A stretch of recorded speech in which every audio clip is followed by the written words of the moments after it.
plus de discernement. Donc attention à ne pas confondre les deux. Hein.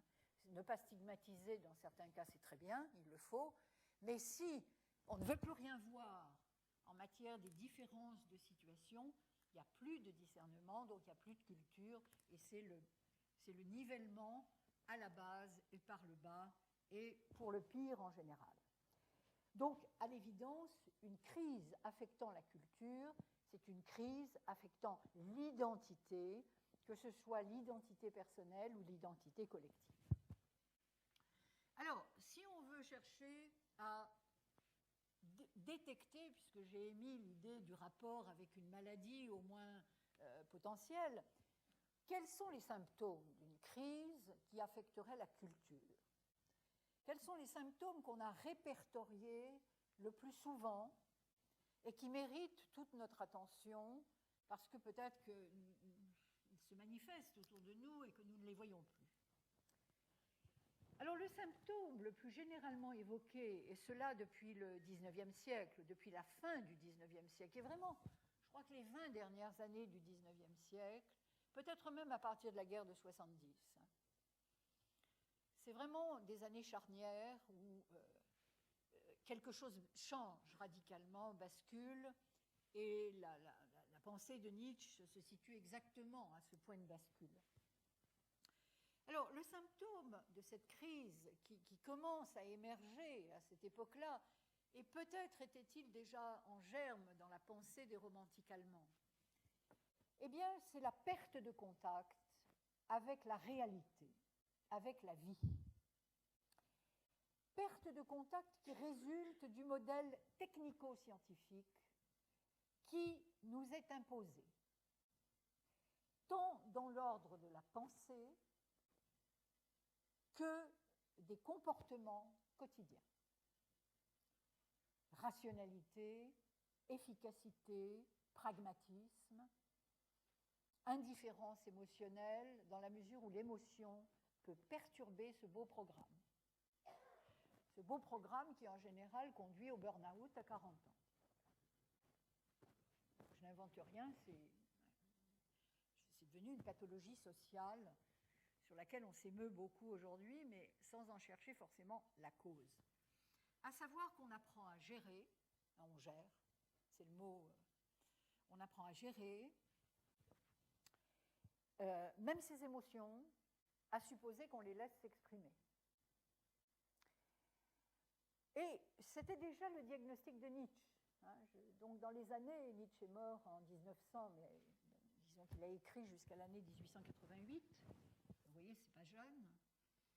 Nietzsche voyait déjà apparaître un type d'homme qu'il appelait l'homme théorique.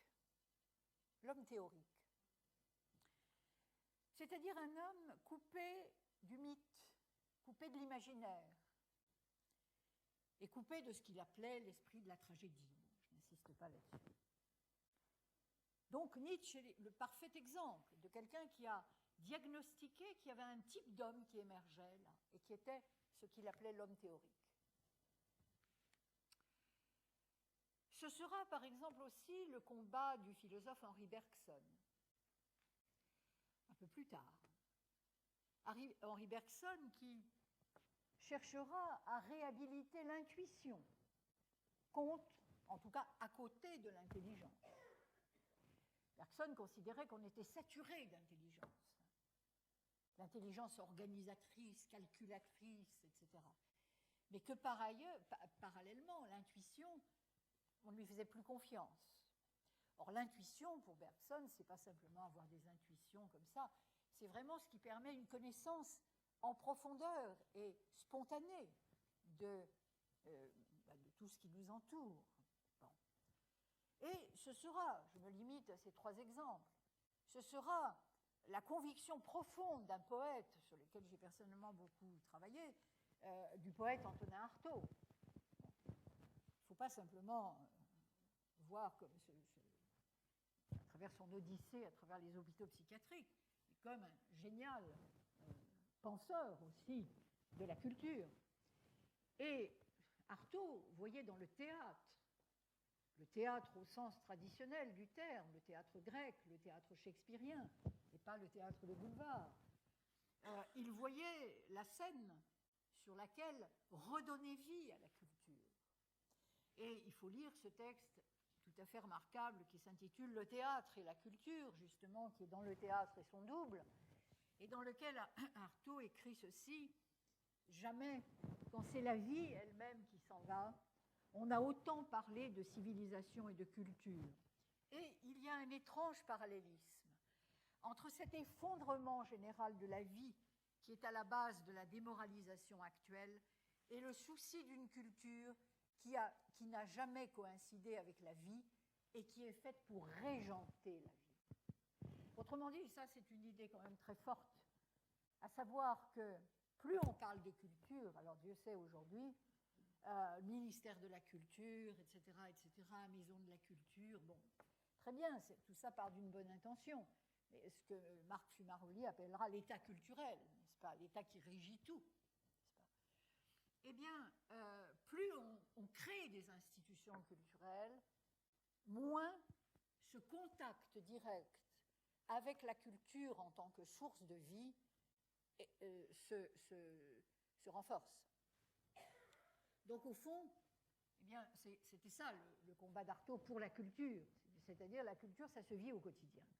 La culture, ce n'est pas quelque chose qu'on réserve pour les visites de musées, c'est pas, et les spectacles.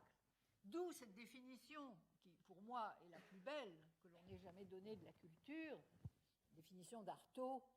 La culture, disait-il, dans les messages révolutionnaires qu'il a écrits en 1936 au Mexique, c'est une effusion raffinée de la vie dans l'organisme en éveil de l'homme.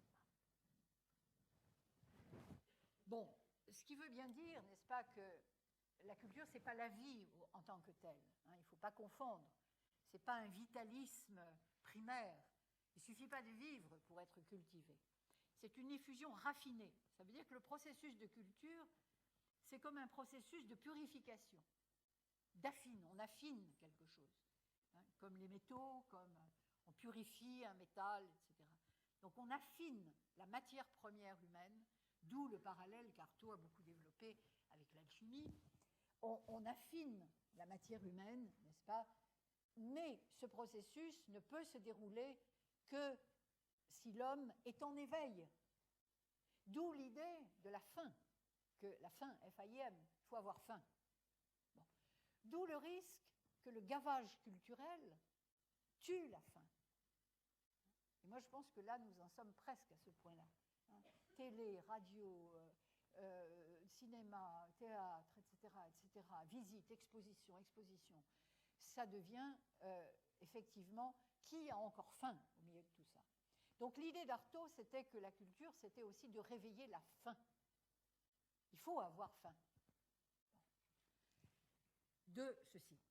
Alors, ça, voilà. Donc, le premier, je dirais que ce premier symptôme, c'est, au fond, la dissociation entre la culture et la vie. Entre la vie et cet immense arsenal, patrimoine, etc., d'œuvres, etc., qui sont présentés comme étant la culture. Le deuxième argument, je l'emprunte au sociologue Georges Simmel, qui est l'auteur d'une tragédie de la culture. Donc, la crise prend, dans la perspective de Simmel, la forme d'une tragédie. C'est un grand mot, quand même. Hein. Pourquoi? Parce qu'une tragédie, l'idée, l'esprit de la tragédie, c'est celle d'un désaccord, mais que rien ne peut pouvoir combler. C'est le thème chez les Grecs de l'innocence coupable, de la culpabilité innocente, peu importe, d'un héros qui n'a pas pu ne pas faire ce qu'il a fait et qui en même temps n'est pas coupable. Bon. Donc la tragédie de la culture, ce serait quoi? Eh bien, ce serait le fait, et il parle essentiellement de la culture moderne, n'est-ce pas? Ce serait le fait que c'est la culture elle-même qui fabriquerait sa propre tragédie. Pourquoi? Eh bien, parce que les deux sens que nous avons vus du mot culture en viendraient à s'entrechoquer sans qu'il soit possible de trouver un troisième terme qui permettrait de dépasser. À savoir que la culture, au sens, disons, sociologique, anthropologique, conduit à la fabrication d'un monde d'objets, des objets culturels, n'est-ce pas, qui sont de plus en plus importants, de plus en plus grands, de plus en plus. Et ça depuis des siècles. Or, ce monde d'objets, dans ce monde d'objets, effectivement, l'esprit peut prendre conscience de son pouvoir créateur, donc de lui-même. Mais à un moment donné, et nous en revenons à ce que je disais à propos de Goethe, de la différence entre la culture et le fait de se cultiver, à un moment donné, ce monde d'objets impressionnant bouche l'horizon. Et, si vous voulez, il finit par faire obstacle à ce libre développement de la vie de l'esprit ou de la vie de l'âme, qui a besoin d'explorer un champ libre, hein, et d'aller un peu à l'aventure. Et c'est ce que Simmel analyse, n'est-ce pas, en montrant qu'à un moment donné, la subjectivité, qu'elle soit celle de l'âme ou de l'esprit, eh bien, est confrontée à ce que d'autres philosophes appellent un processus de réification. C'est un mot un peu compliqué pour dire, qui vient du mot res latin, la chose. On est confronté à un monde de choses, n'est-ce pas? Et ce monde de choses est non seulement infini et énorme, mais en même temps, ces choses sont là, donc elles sont faites, et elles finissent par devenir un obstacle. Elles bougent cet horizon que nous avons besoin de nous sentir, pour lequel nous avons besoin de nous sentir libres. Et dans cet ouvrage, Simmel écrit, je crois que c'est là où il résume le mieux son propos, « Ainsi naît la situation problématique, si caractéristique de l'homme moderne. Ce sentiment d'être entouré d'une multitude d'éléments culturels qui, sans être dépourvus de signification pour lui, ne sont pas non plus au fond signifiants. Éléments qui, en masse, ont quelque chose d'accablant, car il ne peut pas les assimiler intérieurement tous en particulier, ni non plus les refuser purement et simplement, parce qu'ils entrent, pour ainsi dire, potentiellement dans la sphère de son évolution culturelle. Et ça, je pense que ça renvoie à l'expérience de chacun. Et ça commence par la bibliographie que je vous disais. Il ne faut pas qu'elle soit trop impressionnante, hein, parce qu'à un moment donné, c'est l'accablement. J'y arriverai jamais. C'est pas possible. Bon, je ne peux pas assimiler. Or, il n'y a pas de culture sans assimilation. Donc, si vous voulez, à ce moment-là, se cultiver devient une corvée, un devoir. Et quand on voit certaines personnes dans les expositions, on se dit, on ne peut pas s'empêcher de se dire, mais enfin, pourquoi ils sont venus? Vous l'avez observé aussi. Pourquoi?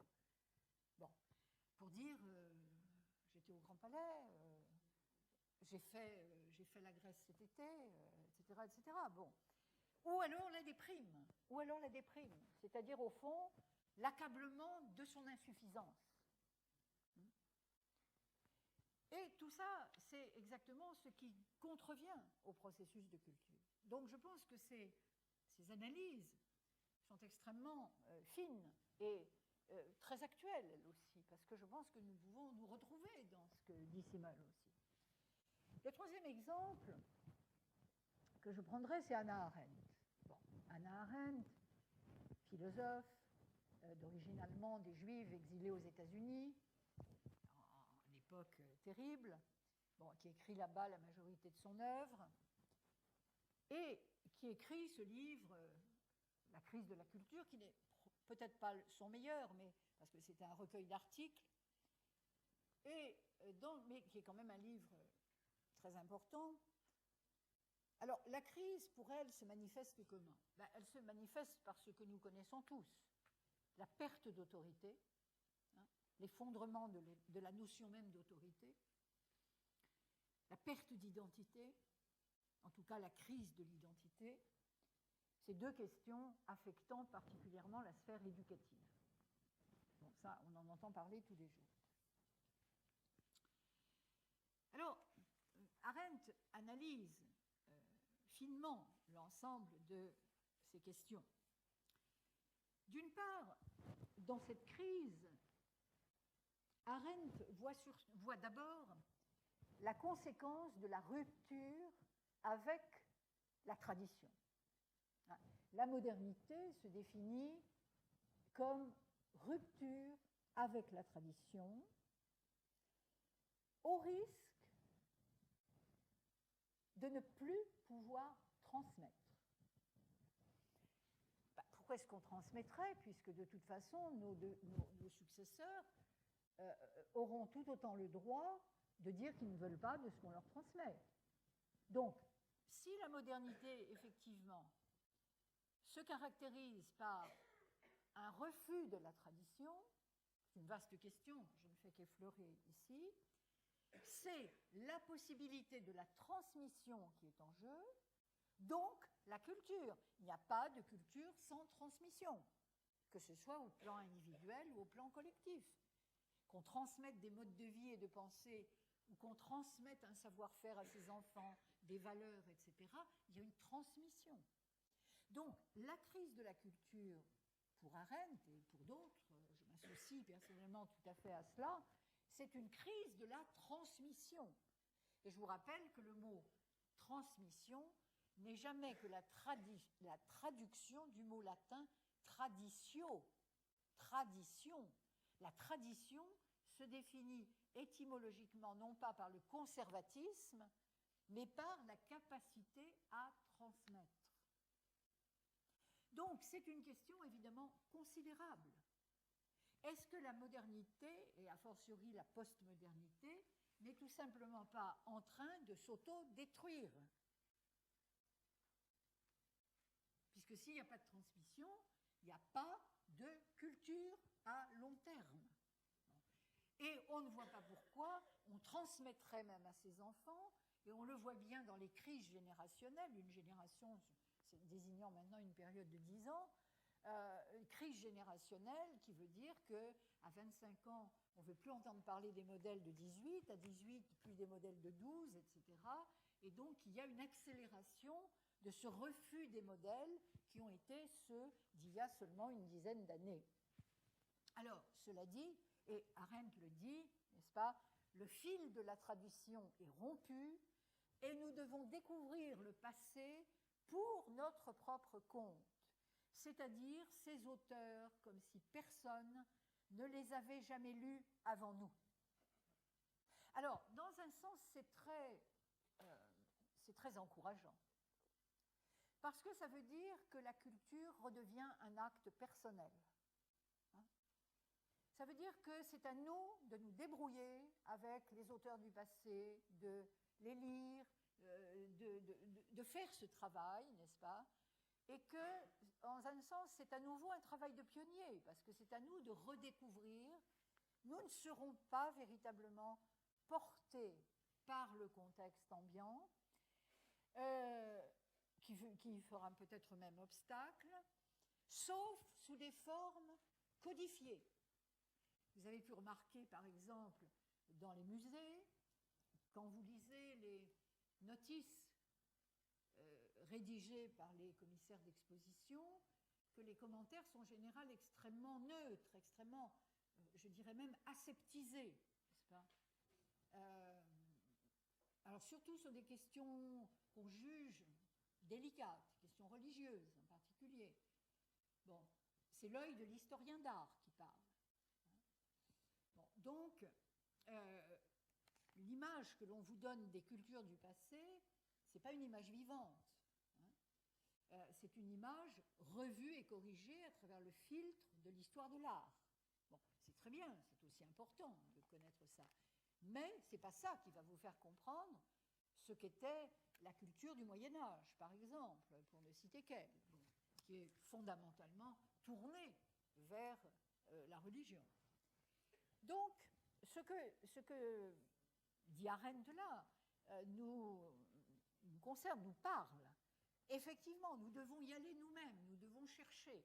Et nous devons chercher aussi, nous devons nous méfier de l'image, de la vision très stéréotypée, très académique qu'on nous en donne à travers les approches scientifiques, bon, qui ont leur valeur, bien évidemment aussi. Donc, cela dit, Arendt ne prône pas non plus un retour à la tradition, mais constate que la crise de la culture est inhérente à la volonté moderne de tourner le dos au passé, ou alors de le muséifier, si on peut dire, hein, de l'aseptiser, et de rechercher constamment la nouveauté.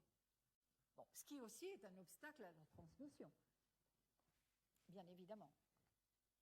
Alors, son autre grande préoccupation, c'est la question de la culture de masse, et celle des loisirs dits de masse aussi, qui va avec elle. Et ce qu'elle constate, et que nous constatons aussi tous les jours, c'est que cette culture de masse et des loisirs de masse, finalement, ne cesse de piller les cultures du passé. Elle les pille, oui, parce que sans ça, sur quoi reposerait-elle, hein? Elle n'a rien sur quoi reposer. Elle n'est pas capable de produire des formes culturelles nouvelles. Donc elle pille le passé. Mais en même temps, en le pillant et en le galvaudant, je dirais, sous des formes souvent extrêmement vulgaires, eh bien, elle interdit, ou en tout cas elle rend difficile, le fait de s'en approprier l'esprit. Hein? Quand vous avez revu l'histoire des pharaons à travers je ne sais quel groupe de loisirs, ou je ne sais pas, quand vous avez visité telle chose avec un guide qui ne peut pas s'empêcher de faire un mot d'esprit à chaque phrase, vous ne pouvez pas dire que vous êtes en état de vous inspirer de ce que vous voyez. Donc, la question de la culture de masse est évidemment une question cruciale, mais qui, selon Arendt, est surtout liée au problème des loisirs de masse. Ces loisirs de masse qui vont s'approprier, piller véritablement des pans entiers de la culture, mais pour en restituer des formes qui évidemment n'ont pas plus grand-chose à voir avec ce que c'était à l'origine. Aussi, sa conclusion était telle que une personne cultivée aujourd'hui, et ça devient de plus en plus difficile, c'est quelqu'un, disait-elle, qui sait choisir ses compagnons parmi les hommes, les choses, les pensées, dans le présent comme dans le passé. Donc on en revient toujours à cette idée, finalement, de discernement. C'est quelqu'un qui a appris à discerner et qui a appris aussi à résister aux grands courants d'opinion et aux grands matraquages. Et ça, je crois que c'est capital. La culture, c'est ce qui permet cette liberté. Et donc, qui a su résister, n'est-ce pas, et de ce fait, se constituer un monde propre. Alors, quelques mots pour terminer, parce que l'heure tourne. Est-ce que, par rapport à tout ce que nous avons dit, ça s'intègre toujours dans cette deuxième partie, qu'est-ce que c'est qu'une contre-culture? Est-ce qu'on peut parler d'une contre-culture dans la mesure, je vous disais justement, où la culture permet de résister? Alors au fond, est-ce qu'on n'arrive pas à cette conclusion un peu paradoxale que le but de la culture, c'est de fabriquer de la contre-culture? Oui, puisque au fond, si la culture permet de résister à ces grands mouvements de masse, d'opinion, à cette propagande, il faut bien le dire. Bon, est-ce que si la culture réussit son coup, au fond, est-ce qu'elle ne produit pas des formes de contre-culture? Alors oui, je crois que oui, elle a toujours fait ça. Mais encore faut-il s'entendre sur ce qu'on entend par là. Alors, je pense qu'il faut dégager deux sens essentiels du mot. Je vais terminer à -10, à peu près. Deux sens du mot contre-culture, à savoir la contre-culture en tant que mouvement de contestation. Et nous en avons un exemple tout à fait typique dans, je dirais, tout ce qui a entouré mai 68. C'est le mouvement typique d'une contre-culture contestataire. Qu'est-ce qu'on conteste? On conteste à ce moment-là la culture dite bourgeoise. Bon, c'est pas nouveau, Nietzsche en parlait déjà sous d'autres formes, mais enfin bon, pour nous, ce qui nous parle aujourd'hui, c'est cet exemple. Donc, vous avez eu des auteurs comme Raoul Vaneigem, le situationnisme, Michel Lancelot, qui ont été les grandes vedettes de la contre-culture, n'est-ce pas, les papes, on pourrait presque dire, de la contre-culture. D'où aussi la sympathie de mouvements, de groupes tels quels, par exemple, pour la révolution maoïste, la révolution culturelle maoïste.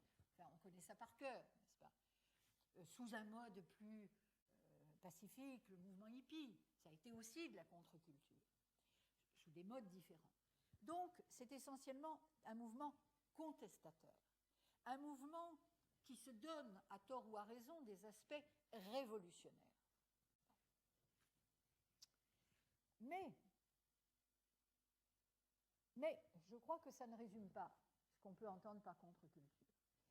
Par contre-culture, on peut aussi entendre des mouvements plus discrets, plus secrets peut-être même, n'est-ce pas, plus souterrains. D'ailleurs, vous avez remarqué que la notion d'underground revient aussi souvent, d'ailleurs, pour désigner des mouvements contestataires aussi. Underground, souterrain, n'est-ce pas,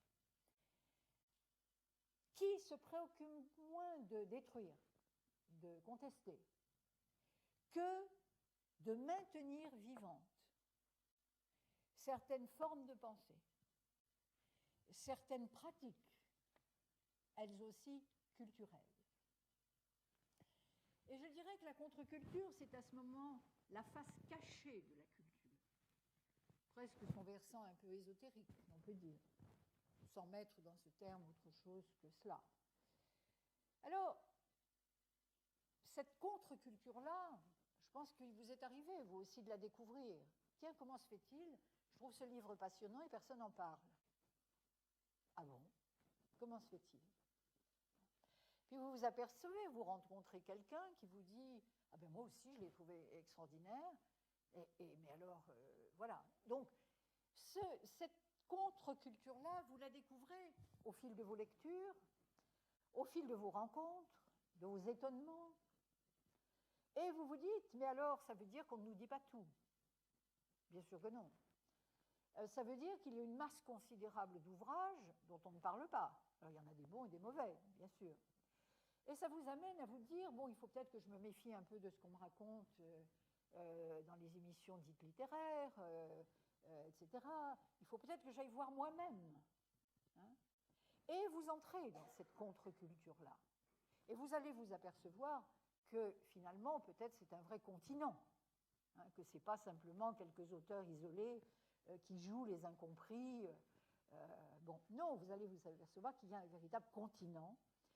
Et curieusement, peut-être que de ce point de vue-là, Internet joue un rôle positif, parce qu'il effectivement permet de faire passer des messages qui ne passaient pas autrement, qui ne passaient pas la barrière éditoriale, etc. Hein. Il y a des choses tout à fait étonnantes qui se passent de ce point de vue-là par le biais d'Internet. Bon, donc si vous voulez, je pense qu'il est temps de conclure, n'est-ce pas ? Et de considérer que cette crise de la culture, à laquelle nous ne pouvons pas être insensibles, parce que nous en voyons des manifestations quotidiennes, c'est un des aspects, évidemment, d'une crise plus générale, qui est une crise de civilisation.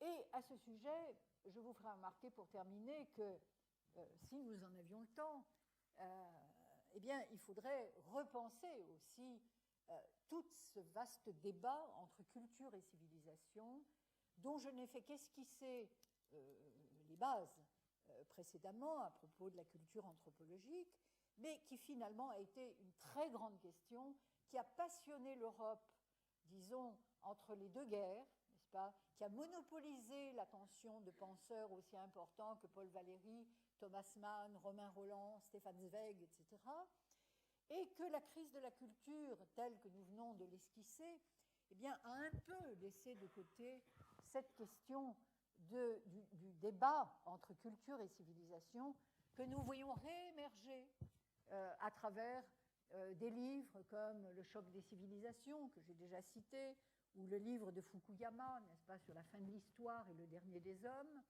mais dont vous remarquerez qu'en général, c'est des livres qui sont plus ou moins occultés parce qu'on considère que leur vision de cette crise est trop pessimiste et qu'il vaut mieux continuer à s'acheminer vers des horizons que l'on pense plus enchanteurs, n'est-ce pas, pour la vision qu'on se fait et de l'homme et de la culture. Voilà, donc on va s'arrêter là parce qu'il est temps. Surtout si on veut...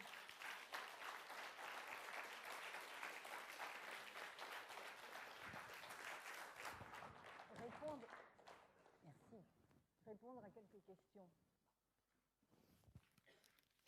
Est-ce que quelqu'un a une question, monsieur ?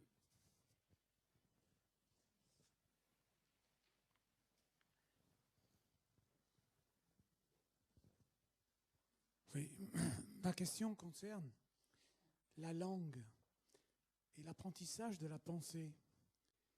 Parce que pour s'approprier la discussion sur les grandes énigmes de l'espèce humaine, il faut avoir appris à penser et appris à parler. Or, vous n'avez pas abordé le problème de la langue, qui est fondamental. Parce que traduire ce que l'on pense... Excusez-moi, ça fait partie des fondamentaux que j'associe à l'enseignement. Je pars du principe que l'enseignement est fait pour vous apprendre la langue et les rudiments de la pensée. Si l'école ne le fait plus, on ouvre un autre débat. Là. Ah non, mais ni la famille, ni l'école. Écoutez, la famille, j'en sais rien. Encore des non, mais ni l'un, ni l'autre. C'est pour ça que... Vous avez raison sur le fond. La crise, c'est... Non, mais vous avez raison sur le fond. Mais d'abord, écoutez, on ne peut pas parler de tout. 2 heures, c'est pas tellement long. Et d'autre part, dans l'enseignement, j'ai parlé de l'enseignement dans la partie éducation. La partie enseignement de l'éducation est supposée donner à chaque enfant ces fondamentaux-là. Je suis tout à fait d'accord avec vous. La question de la langue est cruciale. Et c'est bien pour ça que un des aspects de la crise actuelle, mais curieusement celui pour lequel on n'a pas vraiment beaucoup de considération, c'est la dégradation de la pratique de la langue. Bon, ça, je suis à 100% d'accord avec vous, et je pense que ce n'est absolument pas les arguments selon lesquels, ah oui, mais vous comprenez, les enfants, le milieu défavorisé, etc., etc., c'est justement à eux, au contraire, qu'il faut apprendre la langue dans toute sa force, sa rectitude, ses nuances, etc. Ils en sont autant capables que les autres. Donc l'apprentissage de la langue sous prétexte qu'en massacrant le français, puisqu'il s'agit du français, on ferait un nivellement culturel, c'est véritablement suicidaire. Enfin, c'est une folie. Bon. Donc, bien sûr, vous avez raison d'avoir soulevé cette question. Elle est importante.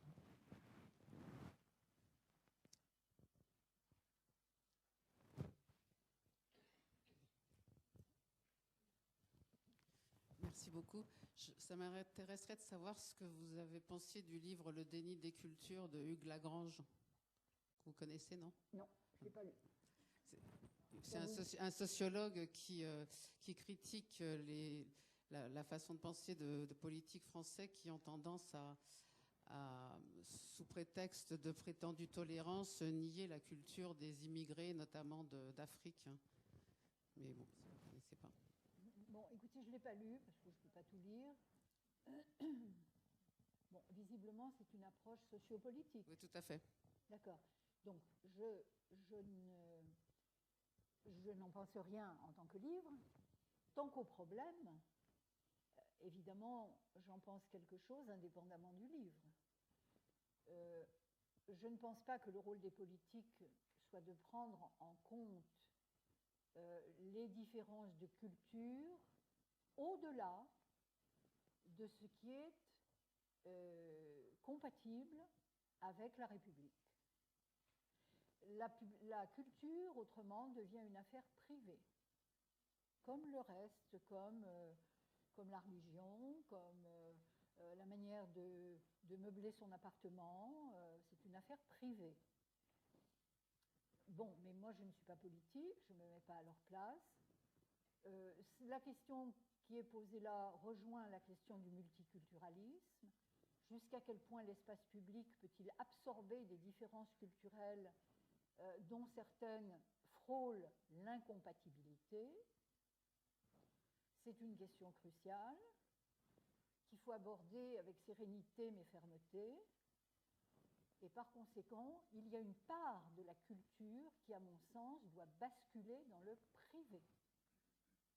Ce que vous faites chez vous ne regarde personne, mais l'espace public n'a pas à être le théâtre d'affrontements culturels, entre guillemets, étant donné que le mot culturel recoupe à ce moment-là du politique, du religieux, de l'ethnique, enfin tout ce qu'on veut, si vous voulez.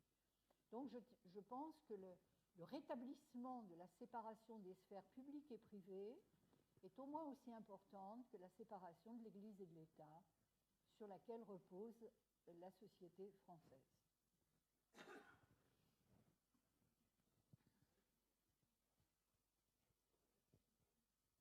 Merci. Moi, je voulais juste poser une question à propos de la question que monsieur a posée concernant les langues. Oui. Et je me demandais si le fait de favoriser l'apprentissage en particulier d'une certaine langue nécessaire à la mondialisation, je parle de l'anglais, n'est pas une façon justement de gommer les différences culturelles. Écoutez, d'abord, c'est pas nouveau, ça. L'apprentissage de l'anglais, le fait que l'anglais soit une langue d'échange international, c'est ancien déjà, ça. Ah si, quand même. Moi, je dirais, ça fait bien une 50aine d'années que l'anglais est une langue d'échange. Bon, on le voit bien dans les voyages, un peu partout. Ça dépend. Ça dépend. Vous savez, je crois qu'alors, vis-à-vis de l'apprentissage des langues étrangères, nous autres Français devons rester très modestes. Hein, parce que nous sommes d'une nullité que tout le monde connaît. Pardon ? Oui, non, mais il y a des exceptions. Mais globalement, nous sommes quand même assez nuls. Moi, dans mes voyages d'études, il m'arrive fréquemment d'être reçu par des gens qui parlent couramment 4 et 5 langues. Couramment. Mais c'est pas exceptionnel.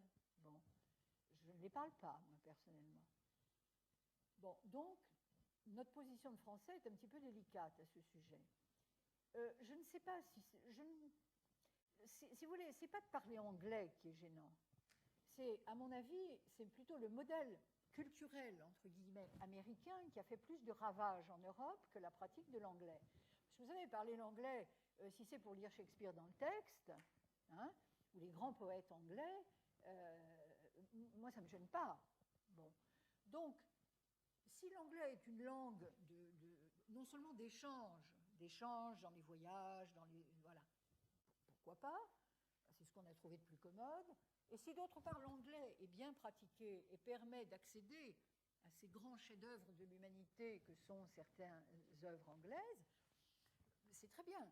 Maintenant, ce qui me paraît bien plus préjudiciable, je le répète, c'est l'adoption d'un modèle pseudo-culturel américain, à la fois sous la forme de ce multiculturalisme sans base aucune, n'est-ce pas, qui est un modèle américain qui n'est absolument pas fait pour l'Europe. C'est d'autre part absorber les sous-produits culturels américains depuis 50 ans au moins, c'est-à-dire depuis la fin de la dernière guerre. Je n'en citerai qu'un, si vous voulez, je résume ça avec Disneyland. Disneyland, hein, bon. Disneyland, je ne voulais pas, si vous voulez, accabler, bon, pour en trouver d'autres. Hein. Bon, admettons, résumons ça, Disneyland, c'est-à-dire la gadgetisation et cette espèce de formatage des esprits enfantins à travers des formes et des images, etc. Et puis alors, le plus beau qui nous attend, c'est le grand traité transatlantique, dont personne ne parle. Hein, curieusement, c'est le blackout là-dessus. Personne ne s'y intéresse. et qui va mettre l'Europe dans une dépendance culturelle vis-à-vis des États-Unis extrêmement inquiétante. Donc vous voyez pourquoi je me dis parler anglais, c'est un moindre mal par rapport à la déferlante pseudo-culturelle venue d'Amérique qui est en train de mettre l'Europe culturelle sous tutelle. Et alors ça, moi, je suis absolument opposée, et fondamentalement opposée à ça. Écoutez, c'est notre identité et notre survie qui est en jeu, là. Hein. Mais les politiques... Moi, j'ai entendu personne parler de cette question. Et elle est pourtant gravissime.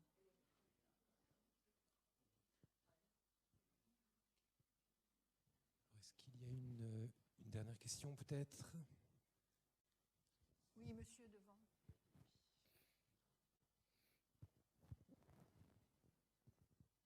Bonjour. Au tout début de votre exposé, vous avez fait le lien étymologique entre... Attendez, je recommence. Au tout début de votre exposé, oui. Vous avez exposé que étymologiquement, le mot culture était relié au mot latin colere. Au verbe latin. Au verbe latin, excusez-moi, au verbe latin colere. Ça n'empêche pas qu'il y a le mot latin voilà. cultura. Voilà, c'est ça. Et j'avais voulu juste, est-ce que vous pourriez un petit peu... Attendez, ça va mieux comme ça? Comme ça? Allô, allô? Voilà. Donc, en fait, ma question, c'est est-ce que vous voyez un lien étymologique entre culture et colère? Parce que pour moi, le verbe colérer, il y a un rapport au mot colère. C'est une question technique, mais... Par contre, non, colérer, ici, ça vient du verbe colo, colérer. Non. Par contre, on peut voir un lien entre culture et culte. Non pas au sens simplement religieux du terme, mais dans le fait que dans le culte que vous rendez à quelque chose, il y a l'idée qui a été exprimée très bien par Hannah Arendt, le tendre souci, c'est-à-dire se préoccuper d'eux au point de vénérer quelque chose. Parce que finalement, il faut bien voir qu'une partie de notre vénération va aux œuvres de culture, surtout chez des gens agnostiques. Et il faut relire, il est démodé aujourd'hui, mais enfin bon, il faut relire Malraux quand même. Hein. Celui qui a mis l'accent là-dessus, c'est André Malraux, dans ses grands ouvrages sur l'art. Bon. Et en montrant justement qu'il y avait dans l'art, n'est-ce pas, un substitut religieux. Non pas seulement il y avait un art religieux, bien sûr, mais il y a pour l'homme d'aujourd'hui, qui constitue ce que Malraux appelait ce musée imaginaire, n'est-ce pas, il y a une part de vénération qui se porte sur l'art alors qu'il ne se porte plus sur Dieu. Vous voyez ? Et Malraux rectifiait d'ailleurs en disant, c'est un esprit complexe et subtil, enfin, il rappelait qu'à l'époque où ce que nous considérons, nous, comme des œuvres d'art, était partie intégrante de la culture religieuse de l'époque, ça n'était pas des œuvres d'art. Hein? Quand il dit un crucifix de Cimabue, ça n'était pas une œuvre d'art, ou une fresque de Giotto, il a raison. C'est nous qui voyons maintenant ça comme des œuvres d'art. Donc, notre regard a modifié le statut de ces œuvres. Et d'une certaine façon, ce que nous appelons culture, il ne faut pas se dissimuler que c'est un substitut religieux. Alors, chacun pense ce qu'il veut de ce substitut, mais il faut en être conscient. Parce qu'il y a une part de dévotion qu'on peut porter aux œuvres légitimement, face au génie, etc., etc., mais peut-être que c'est aussi un cul-de-sac. C'est-à-dire que, ben non, mais on peut envisager aussi tout. C'est-à-dire que, est-ce qu'on peut vénérer une statue comme on vénère Dieu, pour les croyants, hein? Mais en tout cas, ce lien avec le religieux est incontestable. Donc culture.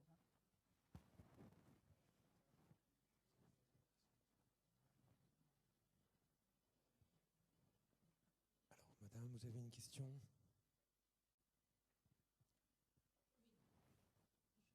Bonjour, madame. Alors, au sujet de l'apprentissage de la langue, tout le monde m'entend, là, même sans micro? Voilà. Bon. J'ai été enseignante et ce sujet m'intéresse beaucoup, mais je peux dire que pour le moment, il manquait à la rentrée dernière un nombre important de postes pour l'enseignement primaire. Il y a une véritable crise de l'enseignement actuellement. Les enseignants sont mal payés, mal aidés et mal formés. Alors, on leur fait passer maintenant, il faut qu'ils aient une licence, ce qui ne sert absolument à rien pour enseigner dans les classes primaires. C'est bon pour les collèges, éventuellement, et les lycées. Et ils n'ont aucune formation pédagogique. Alors, pour l'apprentissage de la langue au niveau de l'école primaire, c'est catastrophique. Elle touche aussi ceux qui les gouvernent.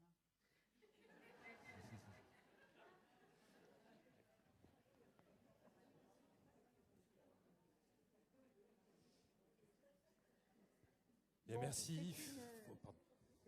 Excusez-moi, mais c'est une question qui outrepasse mes compétences, parce que je n'ai pas de pouvoir dans l'organisation de l'éducation nationale. Vos remarques sont justes, mais je ne pense pas qu'aujourd'hui, les facteurs que vous énoncez soient les vraies causes de cette crise. Ils sont des causes importantes, mais ils n'en sont pas les vraies causes. Et les vraies causes, personne ne veut les soulever parce que ça ferait désordre.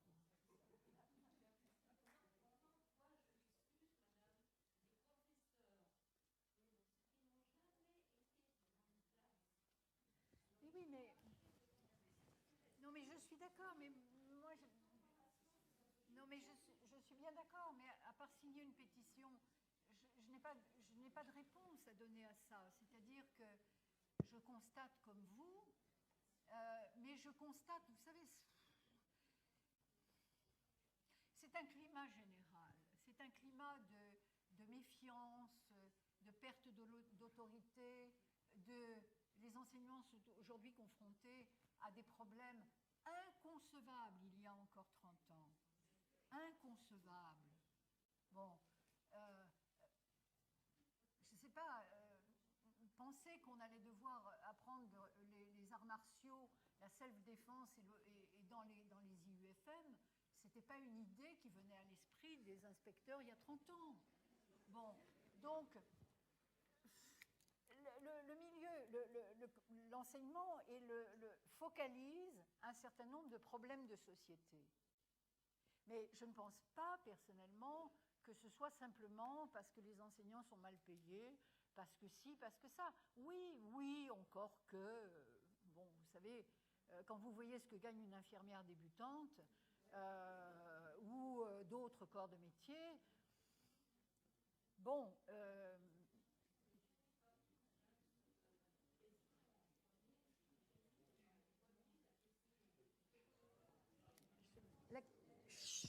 La question de...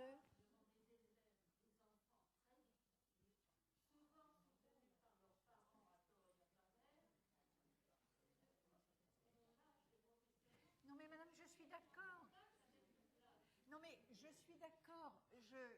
J'essaye de vous dire que je suis totalement d'accord avec votre description des faits, mais je n'ai pas de réponse à leur apporter, parce que je n'ai pas de responsabilité politique.